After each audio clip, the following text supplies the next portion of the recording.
Welcome to the Crypto Podcast. You can find all our episodes on thecryptopodcast.org. We're also on BitChute and YouTube. I also have the Awakening Podcast, Meditation Podcast, Speaking Podcast, and Learn Polish Podcast, and all can be found on roycolin.com. Today, my guest, serial entrepreneur and basically crafting digital art in the virtual world. Please welcome Valentin LEFEBVRE. Say it again? LEFEBVRE. Yeah, I just love the sound of French. It is so much. Yeah, it's a beautiful language. So I suppose you might introduce yourself to the listeners. Thank you very much for having me on your show. I'm pleased to be here. So as mentioned, we have created a digital design studio to create digital art. So essentially, we're creators. We're a design studio, design team, and we craft art that is then on a digital format, on a digital file for people to enjoy, collect. And so it's been a journey for the last 2 years. And recently we focused on the creating for the NFT world, where there's a lot of demand and excitement for collecting, transacting, and exchanging those digital art pieces. Excellent. So before we delve into that, because I've looked at a lot of the stuff you've done, and it's actually very interesting because I've looked at a lot of the NFTs and it's like not really making sense to me. And I'm kind of going, I don't understand how people get excited, but looking at your stuff is totally different. But I'd like to just go back a few steps. How did you get into crypto? What's your journey in that? So I got into crypto thanks to art. So I started this art journey 2 years ago in January 2020, when we had the vision to open a immersive art center in Miami. And so picture a big warehouse where we install projectors on the ceiling, and those projectors, they project images and videos on the floor and on the walls. So as a visitor, you come inside, you experience art that's moving around you. So that's what we call immersive experience. So we wanted to create a center like this in Miami, and to showcase creations digital exhibition that we create from Paris. So the first was Versailles. And so I went to Miami and found a location, started raising some money.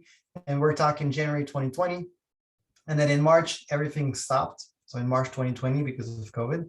So it was a big blow because it really, put a hold on the whole project. So I had to go back to France and then wait and recollect the whole project to go back to the US in November 2020.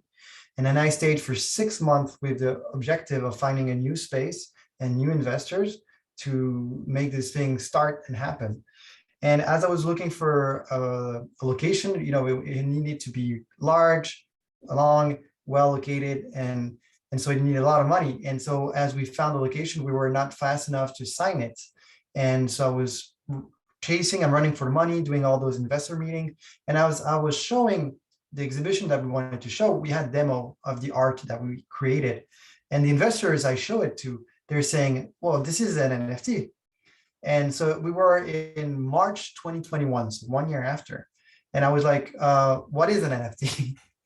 And they're like, well, you should study it, and you should sell what you're showing me in an NFT. Forget your physical location thing, just focus on this. And so like, yeah, you don't get it. Let me move on to the next meeting. And I did that 1, 2, 3, 4, 5 meeting in a row, where all the investors, they were saying NFT, NFT, NFT. So I'm like, okay, this is mad. What's going on with this thing? And so I started, learning and studying this NFT craze. And that was mid-March 2021. And when I started studying this, then the famous sale of Beeple at Christies happened. And then from there, it really blew up and put NFT on the map. And everybody was talking about this. So I was like, okay, we pivoted the whole focus of our initial venture of being a physical location, selling tickets for an experience, to creating art that we're going to sell as is on the digital world, thanks to NFTs. But NFTs, they're not a standalone thing. They come from the crypto world. So that's how I got introduced into crypto, because I was like, okay, I need to learn. I need to understand. I need to get what is blockchain, what is crypto, what is NFT, so that I can step into that game. And you mentioned the thing with Christies, because I've actually seen that, but you might explain that to the listeners because they wouldn't be aware. Is that the same guy that was actually on Joe Rogan, is it? I'm not sure he went to Joe Rogan. Because I know there was some guy that was on Joe Rogan as well that's doing a lot, but I've seen the video of the. You might just explain to people about that Christie's auction. Sure. So it happened in March 2021, and it was a sale online, so fully virtual, of a single piece, a JPEG, an image that is a mosaic, so like a collection of many images of one artist called Beeple, so Beeple, and it sold at auction, and the final price was $69 million. So it's obviously a staggering amount, and it's a big event. So it blew up, and everyone was talking about it because who in the hell bought an image for 69 million? And why would you even pay for an image? Because you can send it and share it, and anyone can have it, right? So it really became a shocker to everyone that got introduced to NFT this way, because it was an NFT that was sold. And so essentially one person bought a certificate of ownership in digital format of one image, meaning the blockchain registered that this image is owned by this person who transacts via crypto. And that opened up the map for a lot of people that didn't know about those elements I just mentioned, including me. And so it opened up a lot of interest, a lot of research, a lot of studying. And we spent from March to all the way to our first sale that happened in 13th of October. So all those months we focused, study, research, learned all we could about crypto, blockchain and NFT to be able to get into this game in a solid way. Okay, so because I've actually seen, I think it was a 3.4 Ethereum that it sold for. So you might just tell us the whole process, what it was, what exactly was your first project. So as I told you, we come from the art world. So the artists that we plan to show in our exhibition with the projection on the walls and the floors, we went back to them and say, hey, actually we're pivoting. We're going to sell digital art online now. Are you in? And so one of the artists we started a project with, she said, sure. She was a little bit skeptical, but I convinced her that her art would fit very well because her art is beautiful. It's portraits of women and very colorful, a bit abstract, but very, it's very colorful. It's just gorgeous. And so we took this painting, took a high definition picture of it, did some editing, and then we added some movement, some motion design to it, and added some music. So it became essentially a new piece, a new art piece, a digital art piece as an MP4 because it's a video.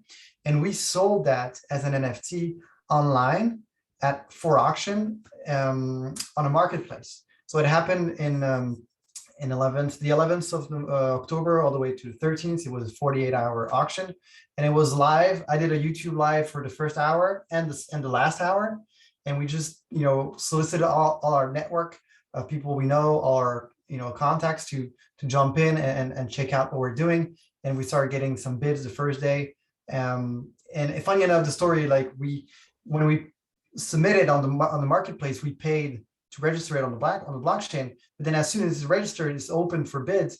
And some people came and started bidding, whereas we wanted to start the bidding on Monday. And we registered 2 days before just to make sure that it was here. So the bidding started before we even opened up officially and announced it. And so I was like, this thing is out of control from the very get-go, And so it was a funny thing because it started like $200, like $300, and we're like, whoa. And then it went out to 900, and then it crossed. When I woke up the next day, it was 5,000. And so I'm like, okay, this is cool. And it went all the way up to the last offer was 3.4 ETH, so the last 20 minutes. And at the time, it was equivalent to $12,300. That was our first sale as an NFT, and it was a lot of the first time for us because it was the first NFT, it was the first online, it was the first auction, and it was the first creation that we did for specifically this type of sale. And so is that, sorry, is that a platform that's specific for that, or was it your own kind of thing that you it was done not on? our own. It was a marketplace that's called makerspacecom, and they're specialized in this. Their positioning is to sell NFT, and they're or curated, meaning you'd have to be invited to be on platform. They're highly artistic, quite high end, and very classy, because there's many marketplaces out there, uh, even for NFTs. So this is what's crazy about this world. I mean, there's marketplaces for everything in the e-commerce, right? And some of them are very specialized, but it's true as well for digital art and for NFT. I mean, there's marketplace NFTs for memes, other for collectibles, other for music, other for high-end art, or for digital art, native art. They call it digital native, meaning it's only from tablets or from code. It's not from drawing or from art. And so our take is we come from the real art world, the traditional art world. We take a painting, we take a statue, a sculpture, a photo, a drawing, and we work on it by adding some digital elements, some motion, some edit, some music, some a mixture, and we remaster it, remix it in a way, and to add some new value, so that the result, the end product, is a composed piece that is a new piece, and it's very welcome to the digital world. It's not just taking something, take a picture and then sell the picture. There's more work to it. Yeah, and just for those listening, I'll actually put up the link as well, both on the audio and the video. So, for example, there was a picture, it looked like beautiful girl, and the hair, because I watched some of the videos. So apparently the art was with short hair, but she put in all the hair, but you can see the hair moving. Yes. Girl kind of winks at one stage, the mouth kind of twitches up, and there's nice music in it. It's something like, I suppose, if you've got art at home, you look at it and appreciate it, and it's, to look at that, I would say it's in a league of its own. It's actually, it's more entertaining, a lot more entertaining. Yeah, that's how we see it. In fact, when I discovered the original piece, the real painting, I saw it moving with my own eyes, and I was like, let's make that what I'm seeing in my head, right? And so we are just adding another layer of art and craftsmanship and entertainment and value, as you mentioned, because it's another level. When you see it, you're like, wow, it's touching, it's moving, it's a whole other impression. And that's what we want to create. We want to create emotions from artistic pieces. And with the platform that you done the auction with, then what kind of cut do they take out of it? Because I know, like, the likes of Christies, they take a lot out of it. I don't know. Yeah, the marketplace we went through as well is very expensive. It's Makerspace. They take 15%. Okay. And what's the kind of norm? Because there's obviously different ones, but yeah, if they're trying to be kind of invite only or high end, they're trying to keep away the fluff. And I kind of get that as well, because yeah, the high end are expensive. There's invite only, high end, created, those are expensive. And then there's those who are just open bar, like everyone can go. Those are less expensive. It's like 2.5, less than 5%. Okay.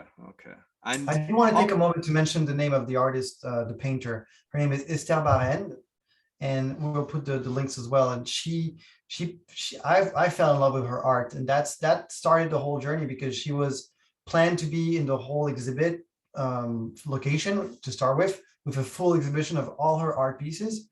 And then she was the first one that we made the NFT with. So there's a long story and journey with her. And it's very touching, because she's a pure artist in the sense that she's a painter. She has her workshop, and she paints, and that's all she does, and she does it beautifully. She's a master painter. And we took that and brought it to the digital realm and added all this work, all this craft that you mentioned. And it's a beautiful collaboration between our studio and her initial beautiful paintings. And like, how much work is involved? I mean, obviously the artist has the picture, you take over it. Is it a long process to create what you've done? I would say it depends on every piece, and it depends on how quickly can we be satisfied by what we do. And so as an artistic realm, it can be very meticulous and always polishing towards something even more satisfying. So for this one, the first one, we took forever, like month, because we wanted to get it right for the first one, right? And is the artist involved in the whole Yes, process yes, then? all the way Yeah. to the end. She has validation for it. We wanted this because we all of us wanted, especially her, because it's her name, it's her art. So she wanted to be enhanced in every way, and not just taken in somewhere else. Right. And like, because I've discussed NFTs, and to be honest, every single person that's come on the show, it's talking about something different, which is brilliant, because it's not just one thing. It just That's the means richness of the show. yeah. So you're looking at all the different things. So I believe it's 10% is what the royalties on that system that you have then for. Yeah, so you're mentioning for the second sales, the sales Yeah. after the first original sales, and depending on the marketplace you choose to be on, you could customize that. But on the marketplace we went through, it was standard, and you couldn't customize it, and it is 10%. Meaning, if someone else buys it to the first buyer, then us as creator, we will get 10% royalties on that second transaction. And on the third and on the fourth, on how many there is, for every transaction, for every future transaction and future sales, the original creator gets a 10% of that transaction. Okay. And with the likes of something like that, then, because you have the artist and you've got your work, because I mean, your work is probably even harder than the artist to come by. Is that a joint venture that you do, or do you actually just buy? It's a collaboration deal, right? Yeah. Okay. No, excellent. Now, is it Silvermoon is the name of the company? Right. That's so you might tell me what Silvermoon came from. So funny enough, and originally it was another name. It was a French name. The original physical place we wanted to create was called La Découverte. The issue with this name is that it's hard to pronounce if you're not French. Just like me trying to pronounce your surname, yeah. Right. So so we had to change the name, just like, bluntly. And the logo, the original logo was a moon with a sun. Like it started as a moon and it ended up as a sun, because I like the idea of the silver and the gold, the day and the night, the moon and the sun and everything. And I wanted to have a name that's easy to say, easy to write, easy to remember, easy to recognize. And I love this moon logo. And so I said, okay, let's simplify it. Let's just keep the moon croissant and have something, I'll call it something very simple that people can grasp and remember. And so and my favorite color is silver. So I said, let's call it Silver Moon, so that it really matches very well the name, the logo, and the simplicity of it. And it's actually very beautiful, like the moon. And we're creating something very meticulous and something shiny, something very artistic. And I think the moon is the best thing out there that describes this approach. No, I love it, because simplicity and trying to remember something. That's why with all the podcasts I've done, you kind of what you're doing and you remember it. And yep. I think it's a process. I mean, we always learn, and I discovered like people couldn't pronounce my last name and couldn't pronounce my company name. I'm like, okay, I got to do something about that. I've had that all my life. Most people pronounce my surname wrong. Doesn't bother me. I'm happy with just Roy, and it's all good. So I see as well that you've signed Hardcore in Paris. Yes. So they're like they specialize in kind of black and white pictures. And I mean, exactly. I've looked at your site and it looks cool. I mean, they're beautiful pictures. So you might explain kind of about that. So Aqua is a photo studio, a Parisian photo studio that is almost 100 years old. It was founded in 1934, and they were founded on the technique of black and white cinema to take photo portraits. And they just kept doing that ever since. And now they have a signature and they have a style that comes from that time and place. And so now it's iconic. And they started from the cinema world. So it was cinema people, cinema movie stars that came and take their portrait with them. And so it became something prestigious to have your photo portraits taken by the studio Harcourt in black and white with those lights and shades that remind the cinema time of the 1920s, and now they're a brand, they're a recognized brand within the artistic world, because it's only very famous and artistic people that come and take their photo portraits. It's like a thing to do and thing to have within your career. And so they have a beautiful headquarters in Paris. It's just a hôtel particulier, meaning it's a whole building with different floors, and they have a studio part, of course. They have a restaurant, they have an event place, they have a gallery, a showroom, and it's just stunning. It's just, chic à la française. It's the typical Parisian beauty gem that you will want to go and visit.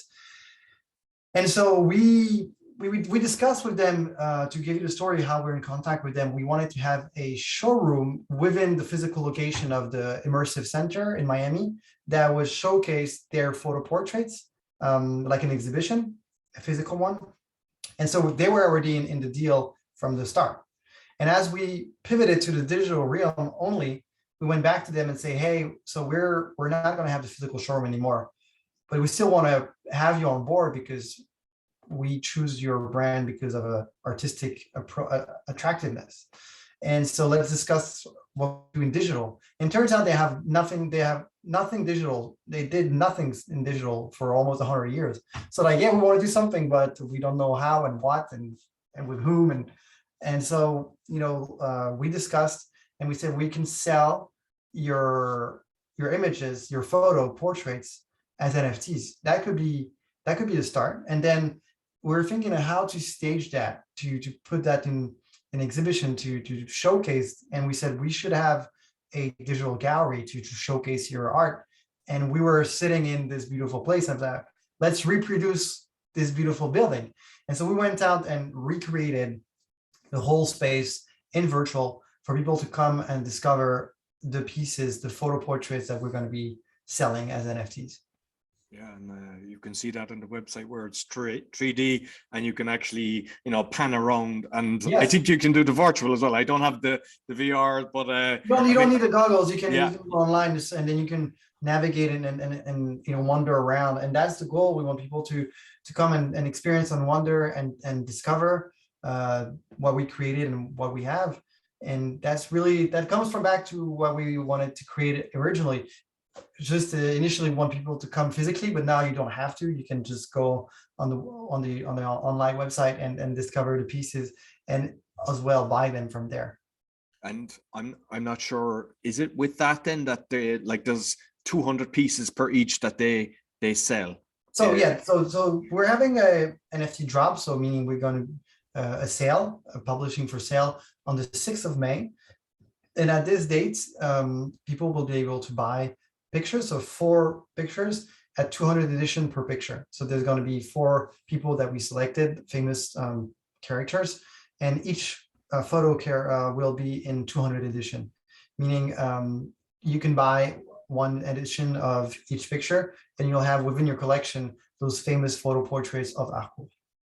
And does that go as a set price then, or do you do it auction as well? So it will not be auction, it will be a set price.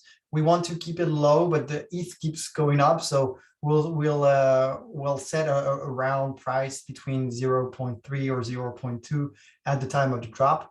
But we want to keep it low. So we didn't publicly announce the price because we want to keep that flexibility to keep it low depending on the ETH at the time. But it will be a set price of a set limit of a number per picture, and 4 pictures that are already designed on the website. And because I've heard with some of the NFTs, it's like Solana. Is it always ETH? And because with the whitelists or white paper, whitelist, yeah. Is it then that your key for your Ethereum you send, because it says the wallet, or because this podcast is basically, it was originally kind of to expose corruption and kind of make people aware, but what I'm finding is there's a lot of actually experienced crypto people coming in, calling me and saying, well, I never knew that. So I'm just I want to cover both sides. Well, it's always good to precise and explain in detail. So the whitelist mechanism is essentially a VIP exclusive privileged list of people that can come before it becomes public sale. So let's say I want to sell my Pokemon cards, and I'm going to sell it in front of my house, and it's going to be public. Anybody can come. But before I do so, the day before or 1 hour before, I invite a certain list of people that have been selected beforehand that can come to my house and pick before anyone else.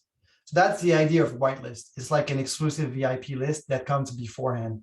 So the day of the drop is the 6th, but the whitelist will have access 24 hours prior. And so to get on the whitelist allows you to come comfortably before it becomes open to everyone. And so you can mint and you don't have the gas wars, because the gas wars is when a lot of people will want to do the same thing at the same time. They all want to mint, buy a piece, and hence they are going to register information on the blockchain. And so the blockchain gets too much demand, and so the price for the registration goes up because there's too much demand, right? Supply demand. So to prevent that, we have a limited number of people that can come beforehand and have the comfort of choosing what they want without having the risk of having a lot of people to want the same at that time. Okay. So whitelist is you need to register your wallet address so that we can take that and put it in the smart contract so that your wallet address is pre-registered, so that the day you come and you connect your wallet on the website, you'll be identified as someone that is effectively on the whitelist, and you get granted access. So for somebody who's got, say, a Ledger wallet, is it the Ethereum thing, or does the wallet have a code itself? The wallet has a private key and a public key. The public key is the one you put in. The private key you never share to anyone; it's yours. But the public key is like your information that is public and visible, so that people can trace your transaction and can take your information and put it into the smart contract so that you can be privileged access. So it is the public key that you share, the public key number that you share, so people can register that and put you on the whitelist. So we can create a customized code here for the crypto podcast, so people can have a collab code, because on the website, the link I shared you, we open up the whitelist, but not to everyone. You have to have a collab code, meaning you have to come from a community that is introduced to that project before anyone else, right? That's the idea of being privileged. And so we create a collab code, the crypto podcast, all together. And so when you go and you register, you put your name, your email, you create a public key wallet and the crypto podcast collab code. And from there you register, and we'll get all the information, and we'll see that you come from that, because of the collab code, you come from that community. And so we can put you on the whitelist and reserve your spot. No, excellent. That's how it works. No, brilliant. And because with like photography and normal art, I had a system before that an electronic device that was able to flick through my pictures that I had. Right. For something like that, like I've seen some picture, I don't know, was it on Instagram or something? You've got a beautiful frame behind the fireplace. Yeah. Is it? And I can see that it's got a wire to it. So it's possible to actually create something that, because when you get this, you can have it and that it's moving and even perhaps having the sound. Yep, that's why we displayed and showcased on our first drop.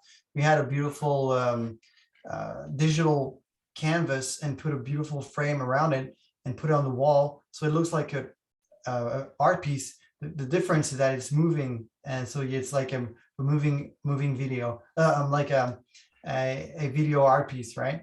And it was on the wall in your apartment, and so it really is in the same context as a physical piece that you would put on your wall like this. For this, we're just selling the digital piece. We're not selling anything physical, because what we found is that digital collectors, they have different preference of how to enjoy their collection, and most of them are not really into the physical aspect to it. And the physical aspect can really vary from size to weight to frames to, I mean, there's like a million possibilities. So we focus on the creation and the digital piece, and then from there the collector has like many options to go on his way to display it the way he likes it. Okay, cool. And with the community then, I presume, say with the what's it called, the hardcore, that you create the community around that, so that basically anybody that really is, you know, into that's where you would be selling it as well within that community. Yeah, so the community aspect is we want people that are going to buy the pictures, one of the 4 first pictures, they will it will have a privilege, because when we'll this drop make available the gallery for people to buy the gallery, you will need to be a holder of a Aqua photo to be able to buy the gallery. Because right now the gallery is just for you to visit, but tomorrow we will sell the gallery as an NFT for you to have your own digital gallery to expose and to showcase your collection.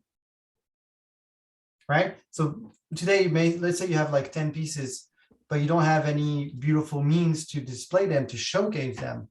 And tomorrow we are going to provide this solution by offering you a digital gallery, a showroom, a virtual showroom for you to show and stage your collection. You as a digital collector, you will buy this gallery, and so you can showcase what you have as a collector. And to be able to buy this gallery, you will need to have a photo Aqua. So that's how we're providing value to our buyers. Okay, excellent. And when you're kind of going into this virtual gallery, is that classed then as like the metaverse that you're going into? Yeah, it is metaverse, because the metaverse is a virtual simulation world. And so taking from this definition, any experience that gets you immersed into a virtual world is a metaverse. And so it is one of the many metaverse that are out there, and it's just super focused on the experience of art and digital art as a gallery. That's where it's focused, and that's the use case. Okay. And so you won't have a sword, you won't be able to to fight wolves and everything. It was just like, it's here to showcase art. Yeah, I know. I mean, like from what I've seen on the website, it was very impressive. It was, it was beautiful, to be honest with you.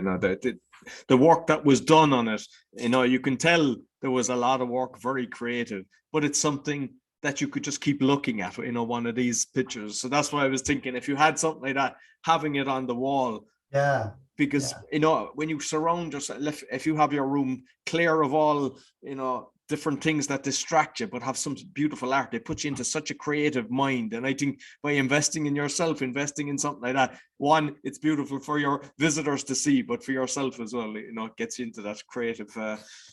Amen. I agree 100%. Oh, brilliant, brilliant. Listen, Valentin, thoroughly enjoyed our conversation. You might let people know how they can get in contact with you. Sure. So you go on silvermoon.studio, and this is the website of our design studio. And there will be the link for the Aqua Drop. So you go down, scroll, and there's the Aqua Drop where you can get on the whitelist. And then it's contact@silvermoon.studio. You can find us as well on Twitter, on Instagram. And we have a Discord as well. It's always Silvermoon. You will find us. And the logo is a beautiful silver moon with a dark spatial background. So it's been a pleasure talking, Roy. I invite all the curious art lovers and digital art collectors to come visit our website to have a look. And if you are interested in buying, you can register for the whitelist and add the collab code called the Crypto Podcast. We'll put it on the show notes together. And I'm looking forward to seeing your audience connect with this beautiful project. Excellent. Yeah, really appreciate that. Thank you very much. Pleasure. So that's all for the Crypto Podcast. You'll find all our episodes on thecryptopodcast.org. We're also on BitChute and YouTube. And as mentioned, all the links will be in both. And be sure to give us a thumbs up, subscribe, give us a 5-star rating. Really helps. Until next week, take care.